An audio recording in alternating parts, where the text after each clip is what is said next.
जय श्री कृष्णा, जय श्री सीताराम। हरि भक्तों, आज हम जानेंगे चैत्र मास के शुक्ल पक्ष की एकादशी की व्रत कथा, विधि एवं महात्म्य के बारे में। हरि भक्तों, चैत्र मास की अमावस्या को हमारे भारतीय संवत की अर्थात वर्ष की अंतिम तिथि होती है और इसकी अगली प्रतिपदा से प्रारंभ हो जाता है हमारा भारतीय नया संवत और भगवती माता के नवरात्रे। नवरात्रों के बाद आने वाली चैत्र मास के शुक्ल पक्ष की एकादशी को कामदा अर्थात सभी कामनाओं को पूर्ति करने वाली एकादशी कहा गया है। इसीलिए इसका नाम कामदा एकादशी है।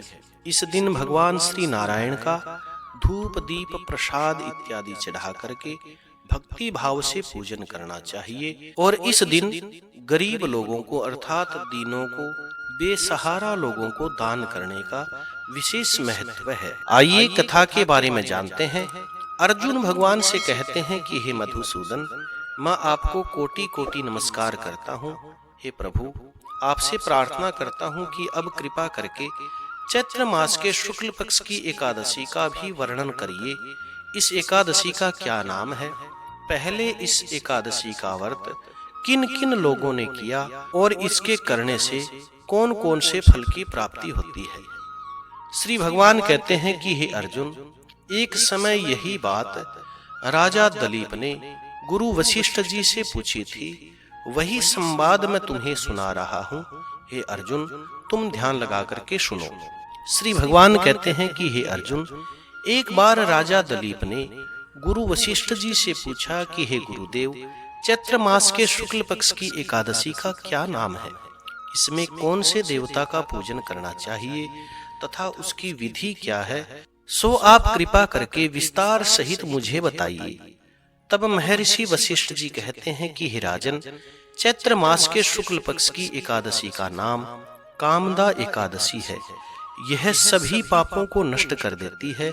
जैसे अग्नि सूखी लकड़ी को जला करके राख कर देती है, वैसे ही कामदा एकादशी के पुण्य के प्रभाव से सभी पाप नष्ट हो जाते हैं और पुत्र की प्राप्ति भी होती है। हे राजन, इसके व्रत से मनुष्य कुयोनियों से छूट जाता है, अर्थात उसे दुखदाई नरक की योनियों में नहीं जाना पड़ता और अंत में उसे स्वर्ग की प्राप्ति होती है। हे राजन, अब मैं इसका महात्म्य बताता हूँ, तुम ध्यान लगा करके सुनो। महर्षि वशिष्ठ जी कहते हैं कि हे राजन, प्राचीन काल में भोगीपुर नाम का एक नगर था। उसमें पुंडरीक नाम का एक राजा राज्य किया करता था। राजा पुंडरीक अनेक ऐश्वर्यों से युक्त था। उसके राज्य में अनेक अप्सरा, गंधर्व, किन्नर आदि निवास किया करते थे। उसी जगह ललिता और ललित नाम के गायन विद्या के अंदर निपुण गंधर्व स्त्री और पुरुष अत्यंत वैभवशाली घर में निवास करते थे और विहार किया करते थे। दोनों में हे राजन इतना प्रेम था कि अलग हो जाने की कल्पना मात्र से, सोचने मात्र से वो व्याकुल हो जाते थे। वशिष्ठ जी कहते हैं कि हे राजन, एक समय की बात है, राजा पुंडरीक गंधर्वों सहित सभा के अंदर शोभायमान थे। वहां अन्य गंधर्वों के साथ ललित भी गायन कर रहा था। उस समय उसकी प्रियतमा अर्थात पत्नी ललिता वहां पर नहीं थी। गाते गाते अचानक ललित को अपनी पत्नी ललिता का ख्याल आ जाता है, स्मृति हो जाती है, जिसके कारण वह अशुद्ध गाने लग जाता है।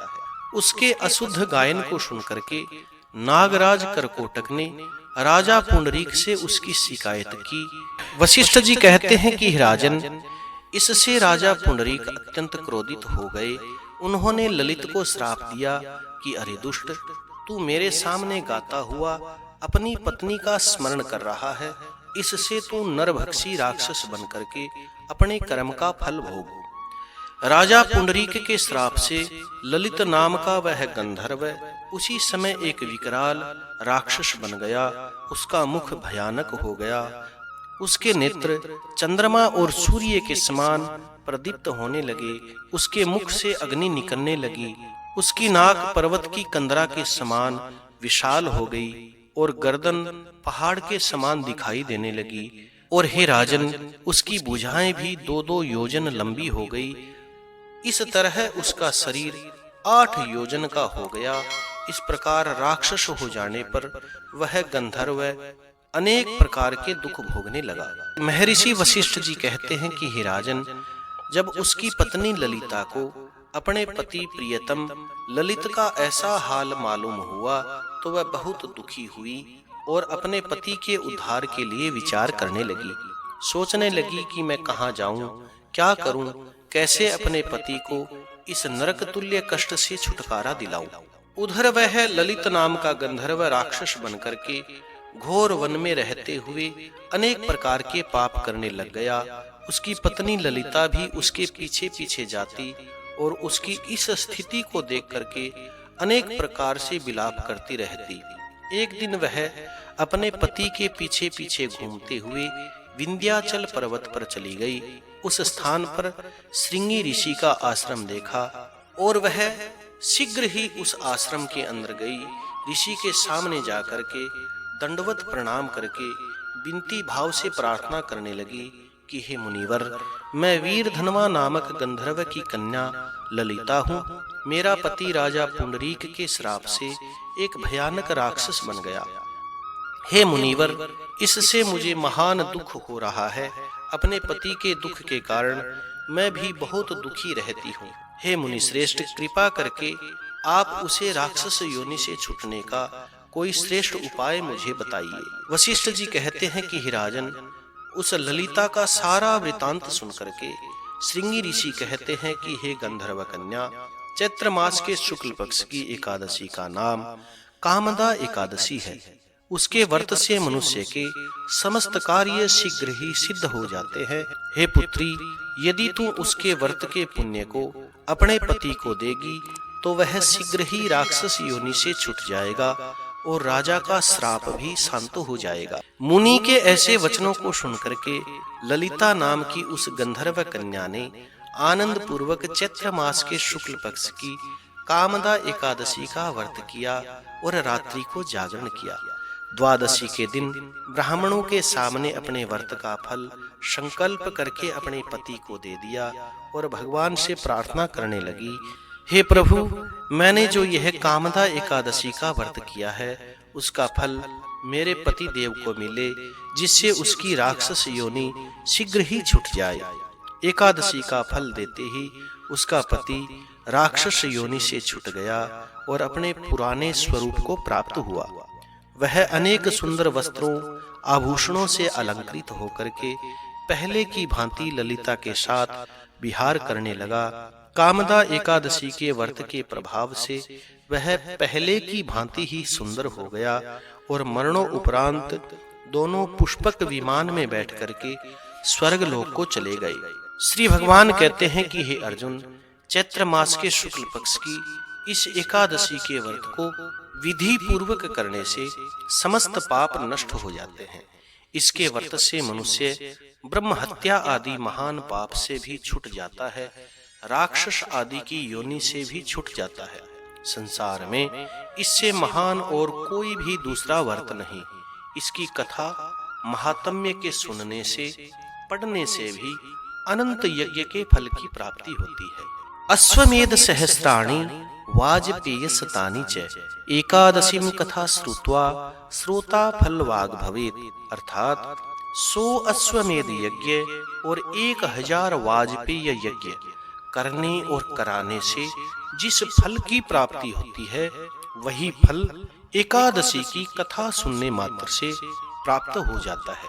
आइए कथा का सार जानते हैं। कथा का सार जानने से पहले अगर आप चैनल पर नए हैं तो चैनल को सब्सक्राइब करिएगा, क्योंकि इससे आपको आने वाली व्रत कथा विधि महात्म्य का नोटिफिकेशन मिलता रहेगा, जानकारी प्राप्त होती रहेगी। साथ ही कमेंट के अंदर भगवान का मंगलमय नाम अवश्य लिखिएगा। कथा का सार यह है कि मनुष्य अपने सुखों का चिंतन करे, उनके बारे में सोचे, यह कोई बुरी बात नहीं है, किंतु समय असमय ऐसा चिंतन कभी भी नहीं करना चाहिए। ऐसा चिंतन करने का भी समय होता है। जहाँ हमारे श्रेष्ठ जन बैठे हो, गुरुजन बैठे हो, सभा लगी हो, उस जगह इन चीजों का स्मरण करना पापकारी होता है। ऐसा करने से हम हमारे कर्तव्य को भूल जाते हैं और उसके बाद में हमें घोर कष्ट भोगने पड़ते हैं। गंधर्व कुमार ललित ने भी राक्षस होकर के घृणित कार्य करे और अनेक सारे कष्ट भोगे, किंतु भगवान श्री नारायण की कृपाओं का कोई अंत नहीं। उनकी कृपा बड़ी अपार है, सागर के समान गहरी है। वे तो अपने भक्त के समस्त पापों को नष्ट करने के लिए तैयार ही रहते हैं। भगवान श्री नारायण मनुष्य को उसका मनचाहा फल देने के लिए तैयार रहते हैं और देते हैं, परंतु जब मनुष्य स्वयं कोई अच्छा कर्म करके उसका फल किसी दूसरे को अर्पण करता है तो उसका वह कर्म तप से भी अधिक प्रभावशाली हो जाता है और पुण्य दान करने वाला मनुष्य देव तुल्य हो जाता है और भगवान उसके ऊपर बड़े प्रसन्न होते हैं। जय श्री कृष्णा, जय श्री सीताराम। कथा सुनकर के लाइक करें, शेयर करें और कमेंट के अंदर भगवान का नाम अवश्य लिखें। जो लोग इस चैनल पर नए हैं वो चैनल को सब्सक्राइब अवश्य करें ताकि आने वाली व्रत कथाएं, विधि, महात्म्य आपको प्राप्त होते रहें। जय श्री कृष्णा, जय श्री सीताराम।